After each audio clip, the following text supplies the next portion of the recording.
आज की जो कवर स्टोरी है वह दुनिया के चाचा चौधरी डोनाल्ड ट्रंप और उनके भतीजे एलन मस्क ने पूरे मार्केट की वाट लगा रखी हुई है। उन्होंने अमेरिका फर्स्ट की जो पॉलिसी अपनाई है उस पॉलिसी को उन्होंने फॉलो करते हुए उन्होंने रेसिप्रोकल टैरिफ लगाने की बात की है, मतलब जैसे को तैसा टैरिफ लगाने की बात की है। पहले तीन चीजों को समझना आवश्यक है कि पहले की टैरिफ होता क्या है, दूसरा रेसिप्रोकल टैरिफ क्या होता है। जब कोई भी देश विदेश से कोई अपना सामान मंगाता है तो उस पर वह एक टैक्स लगाता है और यह टैक्स आयात करने वाली कंपनी पर लगाया जाता है, जिसको कि देश आपस में मिलकर तय करते हैं और व्यापार चालू करते हैं और देश आपस में व्यापार करने के लिए यह कंट्रोल करते हैं। मान लीजिए किसी देश से किसी चीज़ की कमी हो जाती है तो हम सामान मंगाते हैं और उस पर टैरिफ कम लगाते हैं, तो यह हमें अच्छे दामों पर प्राप्त होता है।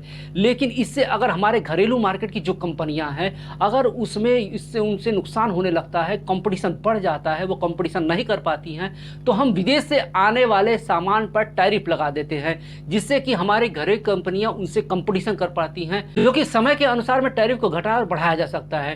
टैरिफ से सरकार को अच्छी खासी इनकम होती है और इसका जो मकसद होता है घरेलू प्रोडक्शन को बढ़ावा देना होता है, देसी उद्योगों की रक्षा करना होता है।